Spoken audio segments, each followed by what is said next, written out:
নমস্কার বন্ধুরা, আপনারা দেখছেন সঙ্গে পীযূষ ইউটিউব চ্যানেল। সাথে আমি পীযূষ। অন্নপূর্ণা যোজনা নিয়ে গুরুত্বপূর্ণ আপডেট নিয়ে চলে এসেছি আপনাদের সামনে। অন্নপূর্ণা যোজনা নিয়ে ইতিমধ্যে মানুষের মধ্যে বহু প্রশ্ন তৈরি হয়েছে। অন্নপূর্ণা যোজনার টাকা কারোর ঢুকেছে, কারোর ঢুকেনি। আবারও দেখা গেছে কারোর স্ট্যাটাস দেখাচ্ছে রিজেক্ট, আবার কারো দেখাচ্ছে ভেরিফিকেশান চলছে।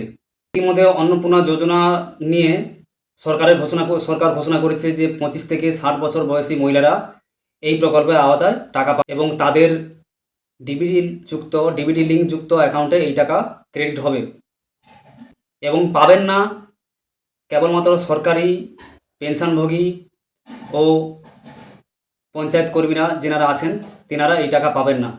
এখন আসি সাম্প্রতিক আপডেট নিয়ে। অন্নপূর্ণা যোজনার তৃতীয় কিস্তির টাকা নিয়ে মানুষের মধ্যে বহু প্রশ্ন রয়েছে।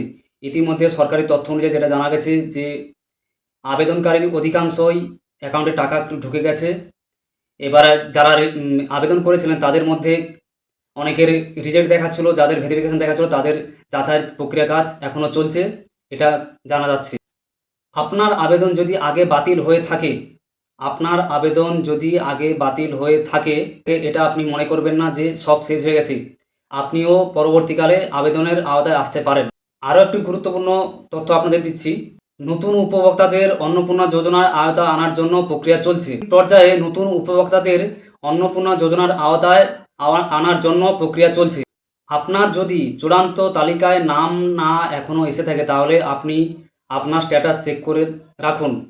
গুরুত্বপূর্ণ প্রশ্ন হচ্ছে যে আপনার এই অন্নপূর্ণা যোজনার টাকা সরাসরি আপনার আধার লিঙ্কযুক্ত অ্যাকাউন্টে, যেখানে ডিবিটি লিঙ্ক আছে, এই অ্যাকাউন্টে টাকা ক্রেডিট হবে। আপনার যদি টাকা অ্যাকাউন্টে না ঢুকে থাকে তাহলে আপনার ব্যাঙ্ক অ্যাকাউন্ট, আধার লিঙ্ক ও রেজিস্টারভুক্ত মোবাইল নম্বর আপনি যাচাই করে দেখুন অন্নপূর্ণা সরকারি পোর্টাল। এখন যারা বলছেন যে আমার নাম আছে তালিকায় অথচ আমার টাকা ঢোকেনি, তাদেরকে বলবো হতাশ হবেন না, আপনারা ভরসা রাখুন। যোগ্য আবেদনকারীর পরবর্তী পর্যায়ে টাকা ঢোকার সম্ভাবনা চান্স আছে। সাম্প্রতিক রিপোর্ট অনুযায়ী বাকি উপভোক্তাদের যারা এখনও টাকা পাননি তাদেরকে টাকা পাঠানোর প্রক্রিয়া চলছে। যাদের ক্ষেত্রে আবেদনে রিজেক্ট দেখাচ্ছে তারা কি করবেন? প্রথমে আবেদন কেন বাতিল হয়েছে এবং কেন ভেরিফিকেশান চলছে সেদিকে নজর রাখতে হবে। প্রয়োজনে সংশ্লিষ্ট দপ্তরের সরকারি আধিকারিকের সঙ্গে যোগাযোগ করতে হবে। যদি যোগ্য হয়ে থাকেন তাহলে অবশ্যই আপনি টাকা পাবেন। বন্ধুরা, মনে রাখবেন, অন্নপূর্ণা যোজনার জন্য কোনো দালাল বা কোনো অচেনা ব্যক্তিকে টাকা দেবেন না। সবশেষে একটা কথা বলি, অন্নপূর্ণা যোজনা নিয়ে সোশ্যাল মিডিয়ায় বিভিন্ন রকম ভুলভাল তথ্য দিচ্ছে। ওই তথ্যগুলো আপনারা কান দেবেন না। নিজের আবেদনের স্ট্যাটাস ও তথ্য যাচাই করুন।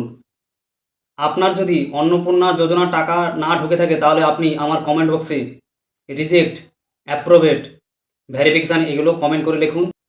তাহলে পরবর্তী ভিডিওতে সেই বিষয় নিয়ে আমি আবার একটা ভিডিও নিয়ে আসব।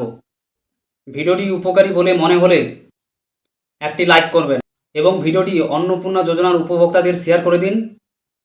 এইরকম সব ধরনের সরকারি প্রকল্পের আপডেট পেতে আমার চ্যানেলটিকে সাবস্ক্রাইব করে রাখুন এবং পাশে থাকা বেল আইকনটি প্রেস করুন। ধন্যবাদ। দেখা হবে আবার পরবর্তী কোনো আপডেটপূর্ণ ভিডিও নিয়ে।